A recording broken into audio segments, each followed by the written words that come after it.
Welcome to the Sharpway Show. It is a little bit past 7 p.m. on the East Coast. So happy to have you with me this evening. And, I had a different kind of candidate on earlier today, but now I have yet another different type of candidate on.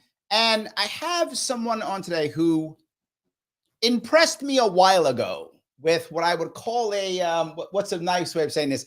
A fire in the belly. How about that? That's a nice way of saying it, right? He has a fire in his belly to make change, to get things done. He is also an independent candidate, and he's decided to hang around my old stomping grounds. I grew up in the Bronx, and now he is in the Bronx. He is trying to make the giant task of running against Democrat Richie Torres, who is part of a machine in the Bronx. He is the one, the only, the activist, and now a congressional candidate, independent, for New York 15, Jose Vega. How are you, sir? I'm doing good. I'm happy to be here. Thanks for having me on. Of course. And you are by no means an old man. You are a youngster, aren't you, my friend? I'm 25, yes. Look at that. Just legal age to run for this office. I love it. That's amazing. To rent a car, too, And you can rent a car, too, on top of both. Yeah, right. I have to ask you this crazy question. Before I go there, guys, if you want to follow Jose, please follow him on Twitter. I also put all his other data in the Facebook page and also on the YouTube page if you want to check that out. But it's JOSBTRIGGA. Check him out on Twitter. So, Jose, this is a monstrous task. It's a giant task. Why did you decide to do this? It's a tough question because it's like, where do you actually start? Yes. I said 2 years ago on the Katie Halpert show, when I first went viral for going after AOC, I publicly announced, I'll probably run against Richie Torres. And I said that then. I was like 23 years old. I had no idea what the hell I was talking about because only until like right now. And I'm like, holy moly, what is this? What did I sign up for? Right. Yes. Like that. You don't actually know what it means to be a candidate until you decide to actually be a candidate.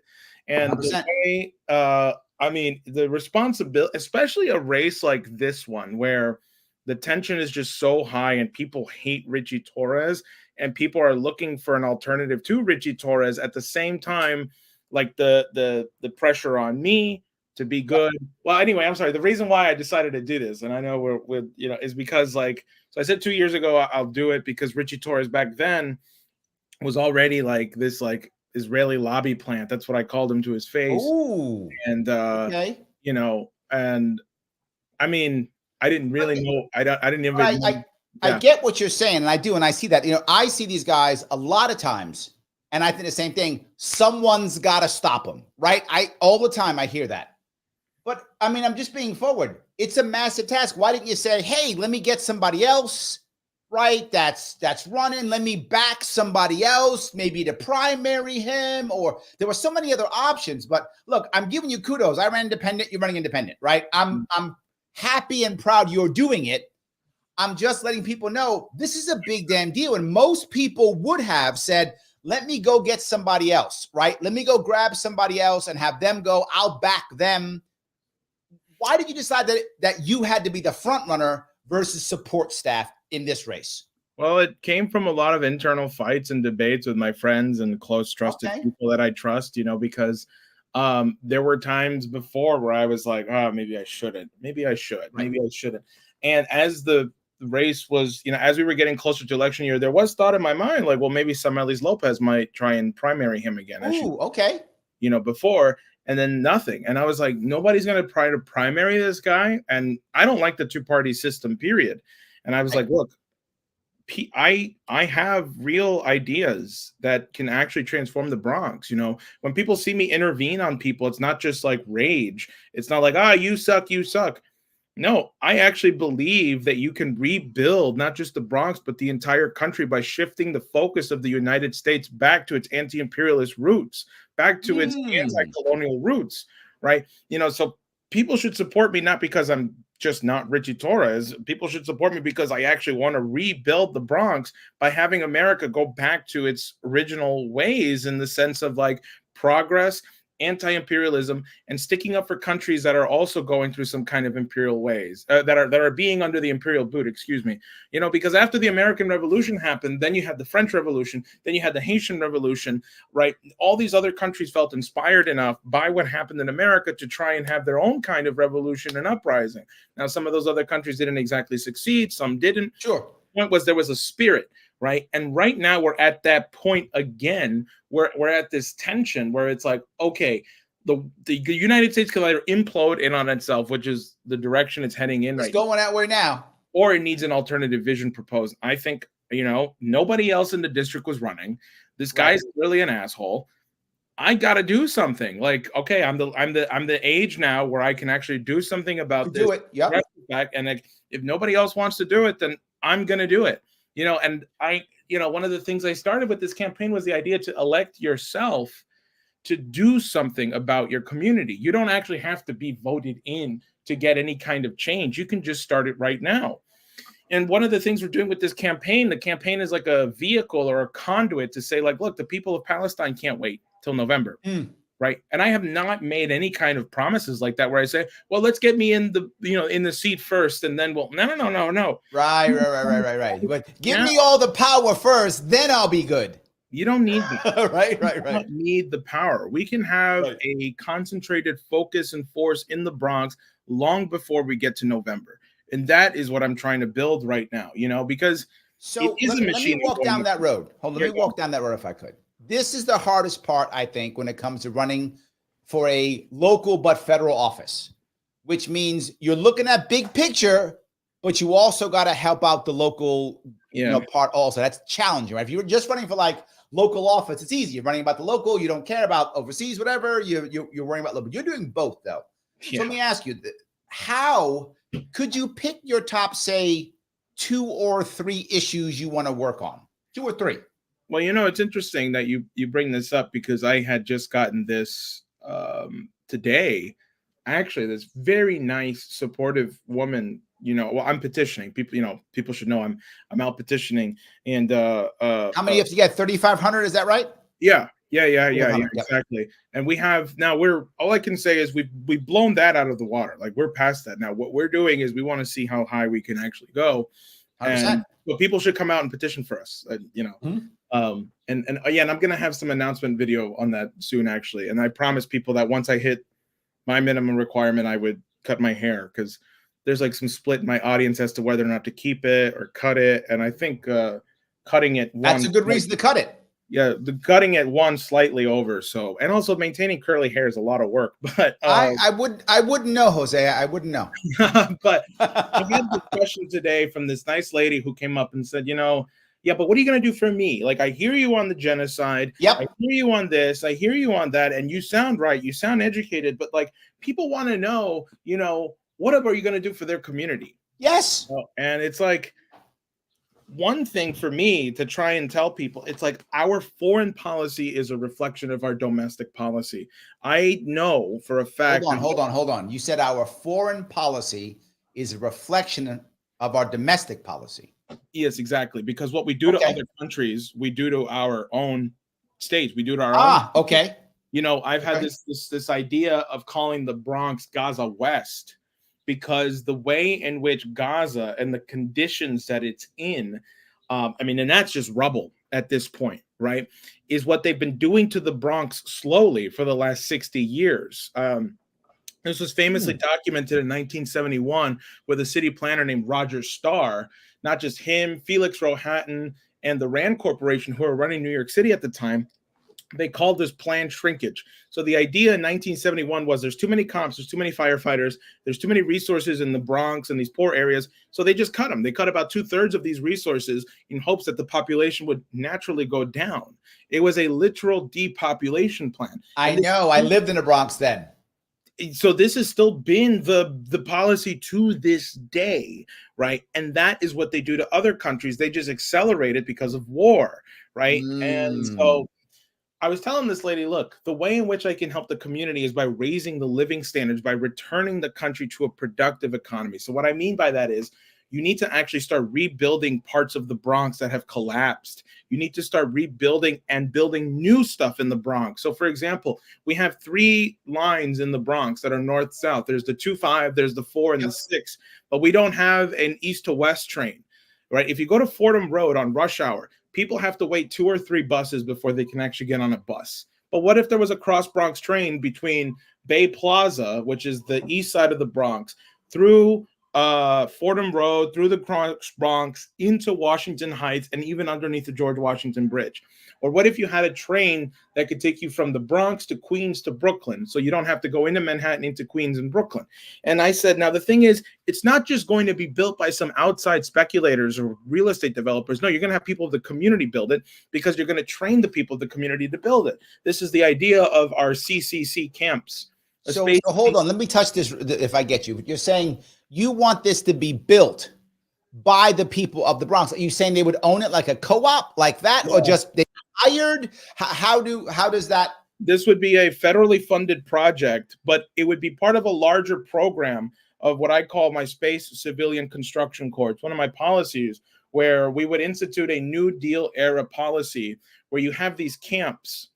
You have these camps and you take the people of the Bronx who are 18 to 26, who are unemployed, unskilled, and uneducated, high school dropout, high school graduate, juvenile delinquent, whatever. You put them in these camps and you say, look, you are going to get on the job site training with the Army Corps of Engineers training you, and or retired union laborers. It could be both, actually. Right. And then that during the day, you're going to learn how to weld. You're going to learn how to be a mechanic, an engineer, a planner. This sounds scary, Jose. You're putting people who are in trouble in camps. You gotta somehow say that better. You gotta say that better.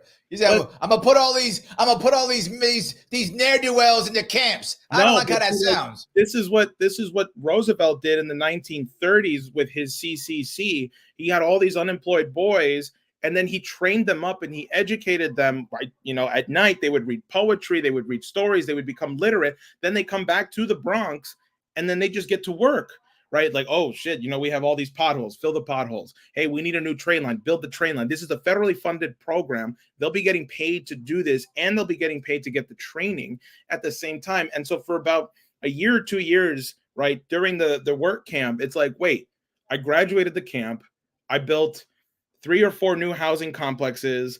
I built a cross Bronx train. I built a road. I laid the foundation. Hold on. If I'm getting this right, it's almost like you would take the time to have people join this. Say, I'm making this up, 2 years. They would then get the experience, and then they go off and do their own thing, or do they stay in the camp? Like, well, see, so you would present this option. It's like, okay, so you come and you get this training / on the job site training for 2 years. So for 2 years, you're learning how to weld, you're being a mechanic, you're being a civil engineer, you're learning all the basics, you're coming to the Bronx, you're being mentored and tutored on the job, like you're building houses, you're building rails for 2 years. And then at that point, you present it to them where it's like, okay, some of you who really excelled at this program, we want to hire you to then export this program out to other states that need a program like this, where you will be teachers, you will be the mentors, you will be the counselors, or you're a free agent. And at that point, if you're a free agent, think about the skills you have that are marketable now. It's like, well, yeah, I went for 2 years and I learned how to be a welder, a mechanic, an engineer, a construction. So the question I have with this idea, I like the concept of it. Who decides what needs to be built? For example, is this a democratic vote in the Bronx and they pick the top 3 things? Is this the workers themselves choose? Is this the government says, oh no, we need this? How do we find the things that we're going to build here?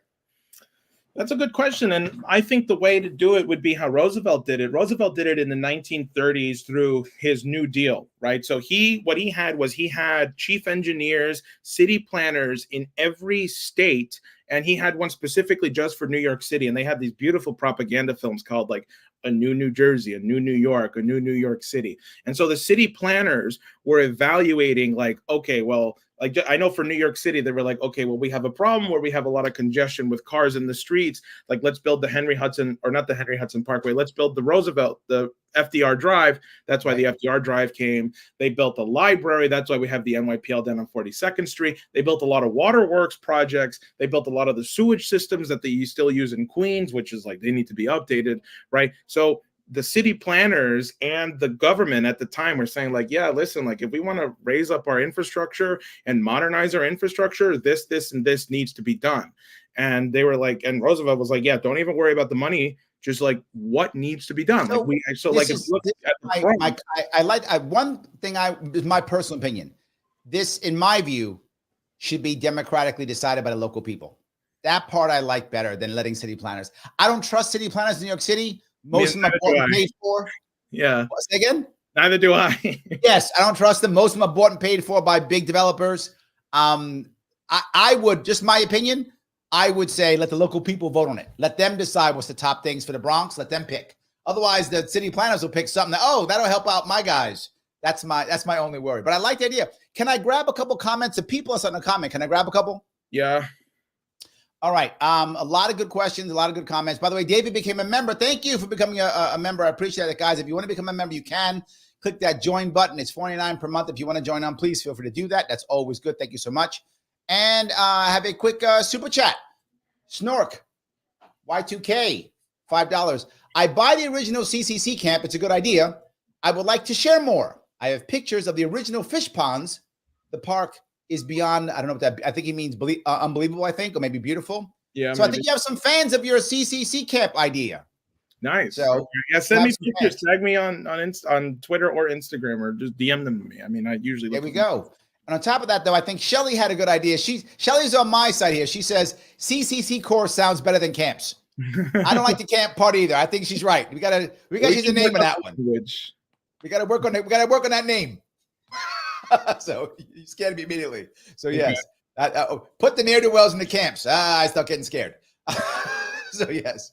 So David says, great and anti-establishment show. I'm looking forward to this. Will you have some fans? I like that. There we go.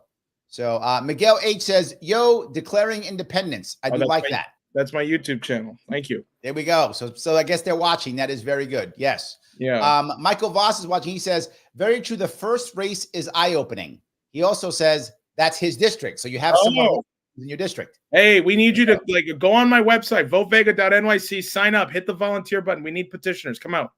There we go. In fact, I will, you can also follow him if you want to on Twitter right there. JOSBTRIGGA on Twitter. That's right.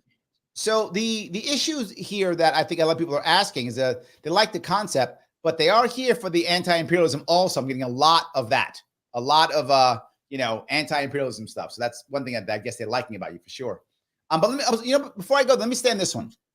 Now that you're seeing what it's like, has it motivated you more or less? And I asked this question because my first run was in 2018. And when I ran and I saw how hard it was, it actually motivated me to run again. Like I really saw how crooked it was. I really saw how bad. And I ran as a third party also. I ran as libertarian. And I wanted to run again, right? Because I felt it was so crooked. It motivated me to run more. How about you now? When I first started the race, I was working part-time at a coffee shop, Boogie Down Grinders. I love that place. I still love that place. I still call it home. And when I first launched, I had this idea of like, yeah, we're going to cause a ruckus. We're going to make some noise. We're going to blow things up. Bop, bop, bop, it'll be easy. Now, the immensity of the situation and the responsibility has hit me like a wave in my face. And I'm like, wait, no, I could actually be a U.S. representative. I could actually be a congressman. How do I need to start acting and behaving in such a way that would reflect that, and also the responsibility and the weight that I carry of people who are donating to my campaign, who are looking at my campaign, who are looking at me as somebody who can actually take on Richie Torres. I carry that with me, and I carry that in my mind. And I'm like, Jesus, okay. And so what I did was I quit my job. I quit my job at the coffee shop, and I said, look, I need to do this full time. And I knew that, knowing full well that I couldn't pay myself on this campaign more than whatever I made last year. So, I made like $23,000 last year. So I can only pay myself on this campaign $400 a week. So like I am actively only living off of $400 a week right now. And I did that, and I bit the bullet because I was like, you know what? This race deserves every ounce of me. Every single inch of my attention has to be devoted to this race only.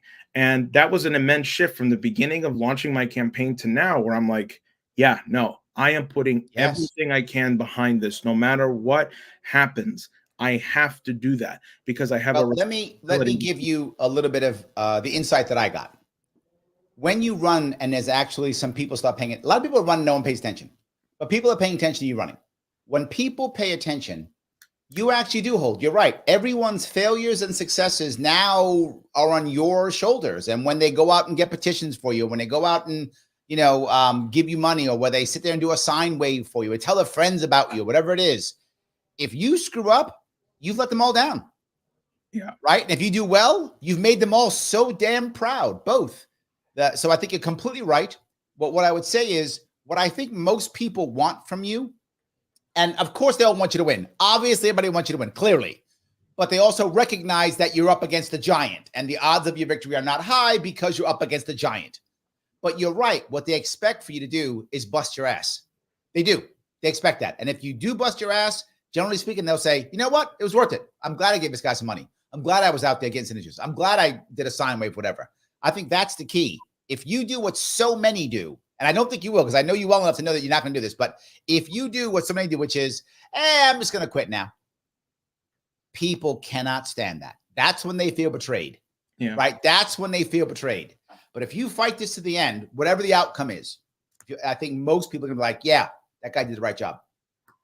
So that's just my view. No, I appreciate that. That it certainly does help. It does. Yes. So Dex has an issue, which we just talked about. He says, "Hey Jose, how do you plan on countering Richie Torres's campaign donors?" And I get that, right? The reality of it is, you're trying to survive. They're throwing money at him.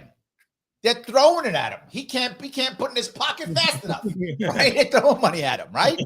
So it's a whole different world. How can you compete against the money laundering machine that is Richie Torres? He does have $8 million cash on hand. So if he were to stop getting donors, he still has $8 million to play with, compared to our measly, like, not even a couple $10,000, So I'm being real. We do need money. Absolutely, we do. So if people want to donate the max $3,300, like, votevega.nyc/donate, you know what I'm saying? But what we have right now is we can create in the Bronx an environment in which that kind of money just cannot swim. Because I think there is something unique inherently about the Bronx, which is that the Bronx recognizes bullshit when it sees it. And we have to actually tap into that. I had this funny thing happen to me the other day. I was petitioning, and the thing you're running for Congress? And you get two things. It's like, yeah, we need somebody new. We need someone who looks like me. Like, people really dig the whole cat and curly hair and like the black teeth thing. That's part of the reason why I keep it. But I will get the haircut soon. But the other thing I got was like a lady who was like so vehemently like, "You're lying. You have to be lying. Why do you want my address and name for?" Like, no, there's no independent body. You must be lying. And she starts like peppering me with all kinds of basic logistical questions about what it means to run for Congress. And I said to her face, "Are you in that much despair and you are so hopeless that you genuinely believe somebody my age would scam people by lying to them, telling them I'm not running for Congress, as opposed to me just actually running for Congress?" And she says, "You're all fucking liars." That's what she just said. But see, like, that's the thing that is so reflective of the Bronx right now, is that it is in despair, but it is also looking for hope. But it's looking for hope, right? Yes. And, it's not me that's giving the hope. It's the effort. When we had 50 people come out to petition for us on last Saturday, or 2 Saturdays ago, we had people flying from Ohio, people flying from Missouri, just to come and petition for me, right? To get signatures in the Bronx. People stayed for a week from wherever they flew in. I had another candidate, Michael Hairbaugh from Ohio, come in and just petition with me in the Bronx. I was like so blown away. And people feel that and recognize that, and they see that in the Bronx, and they're like, yeah, okay, hold on. There's something new. There's something different. This might actually be different. And that's the environment we create. We create a situation where people feel hope and hopeful. Yes. That Yes, that's the thing that drives me crazy, because I think you're right. But the problem is, as you know, I'm preaching to the choir here, but the listeners may not recognize this. The Bronx is a Democratic stronghold, but many of the people have given up on a Democratic Party, but there seems to be no option, to your point. So many just give up and they go, I've got nothing. I've been voting Democrat for the past, whatever, 40 years or however. Nothing's changed. It just gets worse. Nothing gets fixed. And there's no one else who can do anything because the Democratic Party is a machine here. So I'm just going to do nothing and I'm not going to show up. I think too many Bronx people have given up. I'm sure you're seeing that. Oh, absolutely. I've seen that. That's what I'm talking about. This despair thing. Like when I ask people, can you sign my petition? They say, I don't do that. I don't believe in politics. You're all liars. None of you do nothing for me. And, and I like chase them down. I'm like, I know they're all liars. That's why I'm running my petition, like, that's why I'm running, because they're all liars. Exactly right. Yes. That's the whole purpose behind it. Yeah. And so I love that. It's funny, but like I said, like no matter what, I have love for people. And also like when I get older people who start lecturing me in the street about like how I need to do this and this, as annoying as it might be, it's coming from a place of like, they want to see me succeed and they think their advice is going to help me succeed, right? It's coming from a place of love. They're like, no, we need you. And so you need to do what I think you need to do. Now, sometimes I agree with the advice they give me. Sometimes I vehemently disagree with the advice they give me, but I say, you know what? Well, thank you. I appreciate it because they want to see me succeed. So as a result, they're telling me what they think I need to do to succeed. And so I see that and I'm like, I have a responsibility to that person too, because I've instilled in them, just by us being out there petitioning, like, oh, okay, I have to make sure this person, that I meet their expectations of what they're demanding of me, because I know people implicitly know what I'm up against. And I've not made any promises of a win. But what I have made a promise is I'm putting everything I can into this thing. And then other people are saying, no, you can win because Richie Torres now is like super duper unpopular. And he's, he wanted to do this thing called the Columbia Act, which was to monitor universities for anti-Semitism and just increasing surveillance. And like all of these college kids are just so pissed off that I've had people reach out to me who are like, yeah, I'm looking for his opponent, and you're the only name that came up. So yes, what do we got to do? Mike actually brought that up. He literally brought it up. Did you hear about the Columbia Act? Destroys the First Amendment, created by Torres. Reason enough to run against them. Good for you. So yeah, he already said it. He was ahead of you. He had that comment already. Yeah, absolutely. No, like I'm very much up to date as to what Mr. Torres is doing, and I want to make something very clear about who Mr. Torres is. Richie Torres is nothing but an empty suit and a cookie cutter politician who has nothing to him. He is a visual representation of an oligarchy that believes they can just buy congressional seats. That's what that is. Okay, they believe they can just buy the poorest congressional district and that nobody's going to care and they can have their guy. Richie Torres could be replaced by 1,000 other people. There is no real sustenance or substance to Richie Torres other than whatever lines he is fed. Therefore, he is not real. All right. And I need people to know this. My opponent is not Richie Torres. It is IPAC. It is the ADL, right? It is people who are ready to throw down and think they can own people. You literally called him APAC Airhead. Is that right? APAC Air. No, that was Hakeem. No, maybe I did call him that, and also Hakeem Jeffries that. Okay, there we go. Okay. I'm sorry. I like the Democrats I've yelled at are running through my mind, but yeah, that's maybe I've used that insult. No. I called Richie Torres an Israeli lobby plant. Okay, there we go. Okay. That's what yeah. So yeah, you've used APAC Airhead with somebody. I forgot, but I thought it was him. Maybe it was someone else. Maybe it was Hakeem Jeffries, but I do remember that at one point. I do. So I think the point that I like what you're saying here is, I think this works. What you're saying is basically true for almost all of these guys, but you're taking on yours. And if you're able to make any impact against Richie Torres, I feel like you open the door for others. Absolutely. Right? Because then others go, wait a minute, Jose did that against Richie Torres? Yeah. Holy cow. Well, if he can do that, my guy's nowhere near as powerful as Richie Torres. I'll take him right out then. Right? If Richie Torres is one of the most powerful, money-wise for sure, but there's tons of empty suits throughout the country that aren't as powerful as him. And if you can even knock him down a peg, I mean, I think it really does make other people think maybe they can actually do it. I love that idea. Shelly asked a question. She says, what did the people of the Bronx think of you and your ideas? How much feedback do you? So they like the fact that you're running against Richie Torres. I get that. That's the to hell with that guy.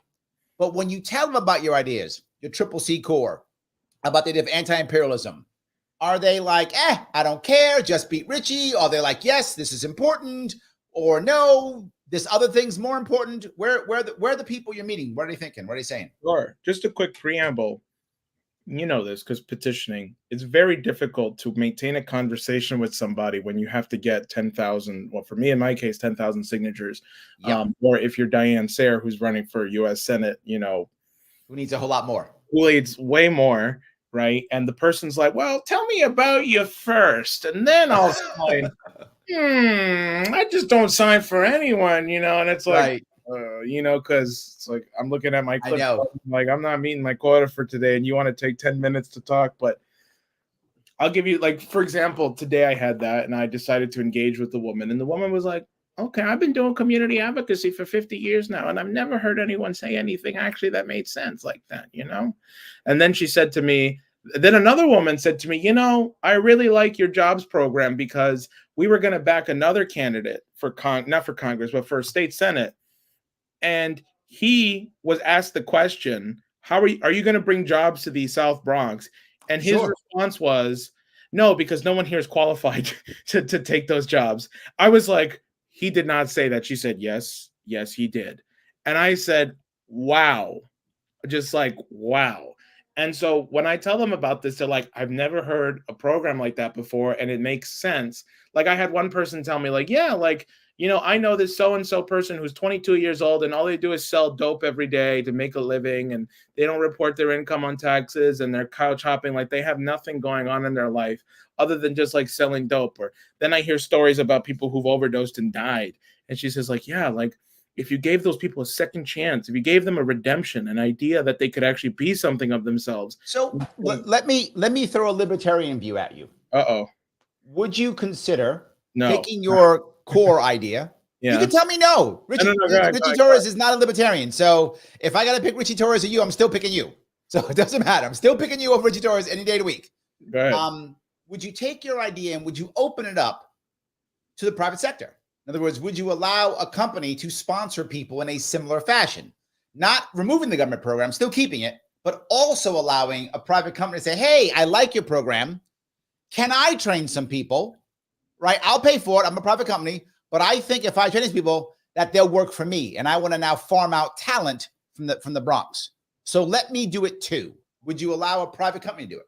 Well, I'm not opposed to that at all. I think the only problem is like the incentive for this camp to work, the CCC to work, is the fact that like it's meant to rebuild the Bronx. Whereas I don't know what private real estate developers are thinking or private companies are thinking, because building a cross Bronx train line is not profitable, not in the short term at least, right? So if they want to do that and then they want to build like private housing, or if they want to build some kind of smaller engineering program, like I don't really know what they would want to do that for. I guess if they're like, well, actually no, because if they're saying, well, we need to restart manufacturing in the Bronx, right? Like we want to, if a private company wants to come in and restart manufacturing, I'm all for that. And they're saying like, we need to train our guys to be able to be. The reality of the cost of living in the Bronx compared to other areas in New York City is much lower. So if I'm a manufacturer, I would love to be able to build something in the Bronx and work there because it's cheaper for me, right? If I'm a manufacturer, I want cheap labor, I want cheap land, I want cheap resources is what I want, right? I'm a manufacturer. So if I believe what that other guy said, which is why I said this, if that guy believes that no one's qualified to work, that means lots of people believe that. Well, that this program would literally show them that they're wrong. Literally would show them that they're wrong. So if they're wrong, wouldn't they want to come in and say, look, government program will work too, but also I want to train some workers so that I can put a factory and have qualified workers who live near the Bronx, who live in the Bronx. That I can, and now you're going to build this through subway line. I can get workers now from Jersey in, right? You're going to build the infrastructure, then I can build the factories to support the infrastructure. Do you see the concept of the private sector working alongside the government sector? Yeah, I mean that makes sense to me. Maybe you know what you should do? Detail this out. 12-point policy program. I'll review it. I'll have my You don't want me to start doing policy for you, brother, because I will work a lot of policy. I hear am Mr. Policy. no sure, but I'm not against the idea, and I think to some extent, well, but that's the thing, because like if you do build better infrastructure, like for example, Hewlett Jack, who was the first black borough president from Manhattan, he had this idea of extending the C train, which ends at 168th Street, to go under the George Washington Bridge into Teaneck and then down to Hoboken and then back in via Port Authority. And then it just looped like that. So you had like that way people didn't have to drive in. People could park their cars in Teaneck or whatever, and then or not even take a car, just take a bus to the train station, swipe your Metro card, get in the train, and be a part of this looping system to get in and out of, New York, New Jersey. And then think about what kind of, well, I mean, it makes sense because then, and this is the whole point of having high-speed rail, because then if you could get from DC to New York in an hour, you could get a job in DC and live in New York. You could get a job in Boston and live in New York. So yeah, I see what you're saying about the benefit of the private and the public sector. Yeah, I'm open to it. And I think Look at that. Look at that. We came up with common ground. That easy. Done deal. And we just talked for 10 minutes and we didn't have Richie Torres in the room. Life is good.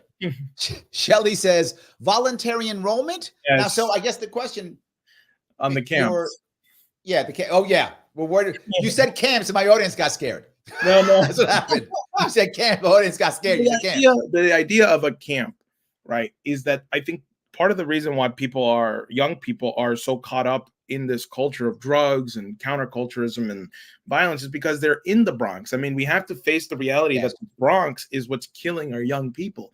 You have to take them out of the Bronx and you have to put them in an environment where they can actually think clearly for once, away from the drugs, right? Away from the things that are killing their minds. And you give them productive things to do. They're learning, they're reading, they're getting educated. And then they come back to the Bronx and they rebuild the Bronx, and their identity will completely change. And yes, it would be completely voluntary, and we would make it as attractive as possible. Not only would they get paid, but we make sure that their families, like for example, if somebody was, one of the primary breadwinners of the family, like, yeah, that's going to be a big burden on the family, taking away their breadwinner. So we got to make sure that the family's getting compensated, and making sure that they can continue to live knowing that, their son or daughter is going to go off to this camp and, learn how to be a civil engineer and then come back and rebuild the roads, rebuild better trains.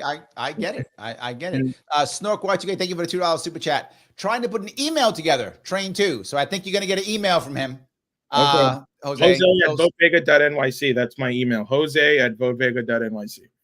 There we go. So now you're going to start getting some emails. Don't be mad at me when people email you. You asked for it. You're going to get it now. That's it. You're going to get it. All right. So let me see if I can grab a couple more of these. Robert has a very interesting question. He says, as a dues-paying member of the American Descendants of Slavery Advocacy Foundation, what is your position on reparations and a Black agenda for ADOS? For those of you who don't know, ADOS is American Descendants of Slaves. So ADOS stands for.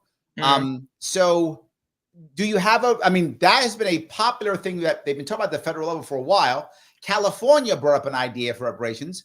What do you feel? Is this high in your priority, not so high? Where do you land for that? No, I'm definitely a big proponent of reparations. The thing I disagree on is like, well, what does reparations actually look like? I think it's almost, and I've heard people like there's this guy Roger Meadows, who's he's a good guy. We disagree on policy on things, but he's watching. He constantly brings up this idea of reparations, and that he has this policy plan, I think, that I read, which was one point was a lump sum cash payment, and then it was land and the tools to develop the land and so forth.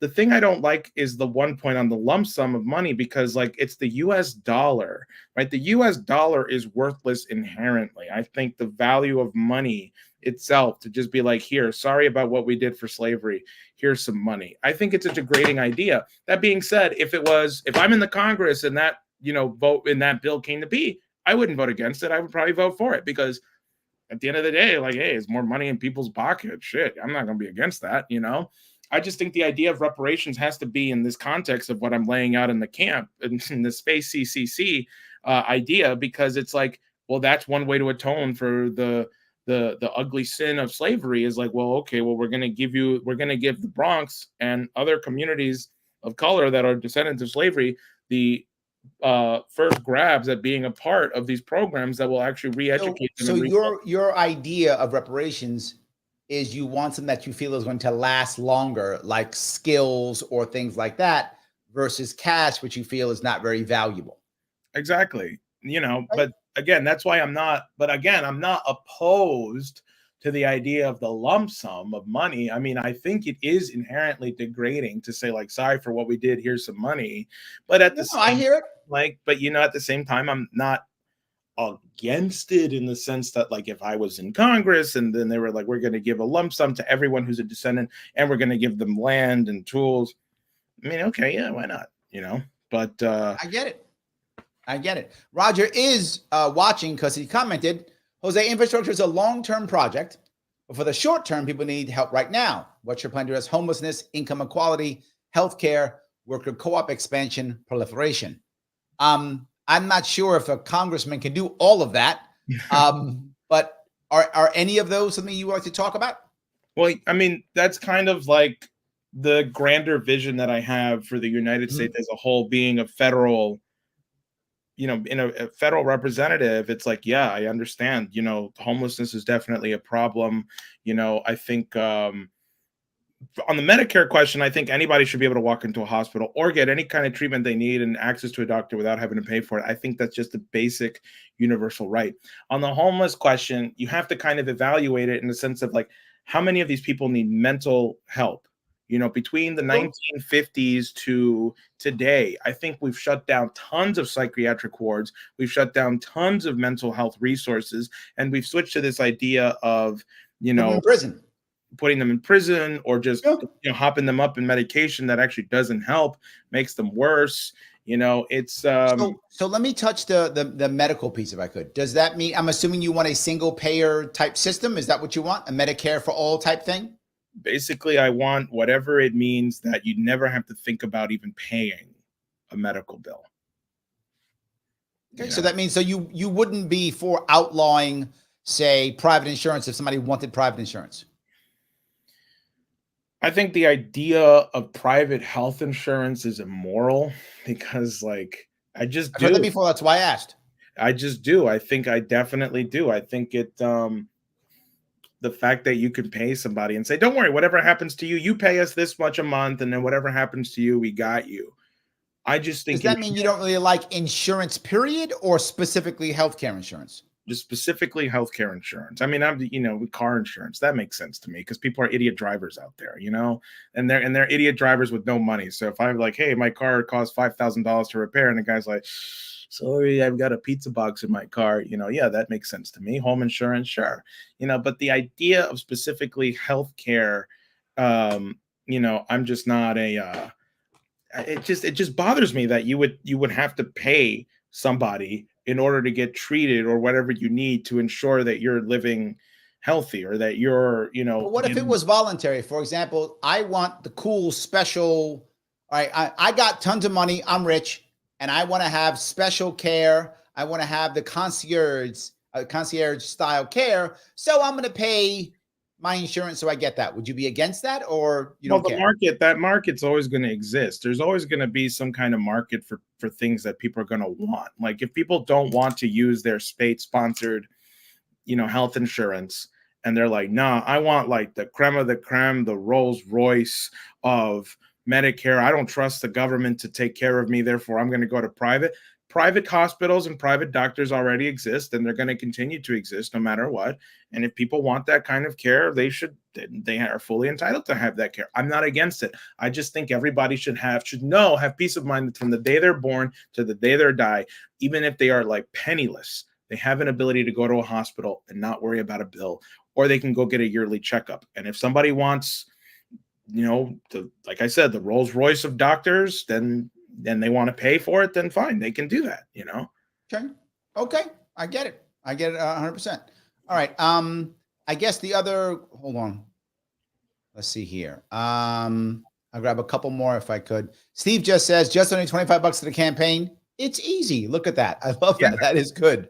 Absolutely. Here we go. Thank you, Steve. I appreciate that. So all good. James says, I know you think this is a bad idea on the previous stream. I don't want to see the Libertarian Party. Oh, wrong idea. Sorry, this is not for you. This is for somebody else. That was not for you. That was for somebody else. So yes. Pinkerbarrel likes trains. Yes, trains. Let's go. Yeah. Trains are cool. So yes, absolutely. That guy was about something else. I apologize. No, yes. we need trains, because I like the idea of being able to go to Boston in an hour and back to New York, within an hour or less than an hour. Same thing to DC to New York in less than an hour. That's great. That's actually like, they have this all over China and Europe and Japan. And, we call ourselves like the #1 country in the world, and we don't even have the ability to get to places quick. I think it's atrocious. There we go. So let me ask you, Jose, how are you going to make impact in this thing, right? I mean, you're fighting a monster. You got to spend all your time right now trying to get on the ballot. Get on the ballot. You're not going to be able to raise $8 million like him, right? That's not going to happen. I don't know. Hopefully you raise a lot, but you're not going to raise $8 million. But whatever you raise, hopefully you raise a lot. What was that thing Obama said against this guy? Obama was like, I'd rather $5 from every American. Every American give me $5. That was his. But excuse me. Anyway, how am I going to make an impact? I think I already am. I think Richie Torres is scared and pissing in his pants, and I will know that if I go and I hand in my signatures that there's a challenge, that'll be, I mean, that's why, as you know, you always go, you shoot for the moon. You don't just get the minimum. And I know there are certain friends of ours who are running on the Republican ticket who only handed in 500 over the minimum, right? Like, that's a no-no. Like, yes, the system is completely unfair and rigged. And it is unfair that Diane has to get an insane amount of signatures, right? And then it's also unfair that independents have to get 3 times more of the signatures than the parties with all the resources have to get. But at the same time, it's like, well, if you're going to play the game, you have to play the game right. It's an unfair game and it's rigged against you, and you got to play it anyway if you're trying to go that route. Now, as to making an impact, I think Richie Torres is kind of doing the campaigning for me, because the more he does, the more he talks, the more he acts. Everyone hates this guy so much. It's hilarious to me that he like the Columbia Act thing. Even Democrats are like, is there something called the First Amendment, right? People aren't stupid, and they are looking for his opponent. Like, is he getting primaried? What's going on? And I'm getting all the residual followers. I'm getting people messaging me like, hey, I was looking up someone who was running against Torres. I see you're the guy. What do we got to do to get this guy out of there? Like, that's the level at which we're at right now. And not even that, but like internationally. Okay, internationally, we have so much support and eyeballs on the campaign that even I'm like, Jesus Christ, like, can I actually handle all the responsibility that we have going on, the impact that this race has already made and is going to continue to make? So I think in part, we've already made an impact, but I think the other part is like, we've yet to see what this thing can actually do to a point where even I cannot predict. I think it's like so like unpredictable what's going to happen. All I'm going to say is, Larry, just wait and see what happens. I don't think it's just going to be a little fizzle. I think something's going to happen. Hopefully it's not me getting shot, but whatever. Let's hope not. You'd be famous though, but let's hope not. Let's not no more martyrs. I'm not trying to be a martyr. There we go. No more martyrs. I agree. Guys, if you want to follow Jose, please follow him over at JOSBTRIGGA on Twitter, or you can check out everything he's doing. His website and everything is actually on the description on YouTube and on Facebook. And he has a cat, and there is his cat right there. Perfect. There we go. So is there anything else we need to chat about before we wrap this up? No, I just want to tell people, look, if you've liked what I said, if you want to support my campaign, votevega.nyc, donate if you can, but most importantly, come out in the street with us and be ready to just make something really big happen. I honestly think we are on the verge of history. We've already made historic waves, and I think we are on the spear tip of, we are tapping into something that's already happening in the country. I don't exactly know how that converges with my campaign, and I don't think I really need to know until it happens. So we'll see what happens. Let me just grab my final super chat. Roger Meadows is there. Thank you for $2. Just extend TRICARE to all. Actively love it already. I'm not against having a government plan to help people. I am against not allowing a private plan. I think people should be able to have private. I think private and public together can actually get us a better system. I can't see it not that way, but that's just me. I think you should do whatever you think's best to make this thing going. And Jose, I think that you trying this is amazing. I think that you making this run at 25 is super impressive. And crazy. And crazy. That too. Yes. And crazy too. Yes. But I wish you luck, and I hope you're able to make impact, my friend. Thank you kindly. All right, guys. I want to say thank you, everybody, for watching tonight. I appreciate it. I will be on oh God, Grumble Vision. Is that right? Yeah. Grumbling Vision tomorrow at 8. Check out my YouTube page. You'll see it then. And anyway, I will see you guys then. And I won't be on this weekend, but I will be on next week. I will see you all.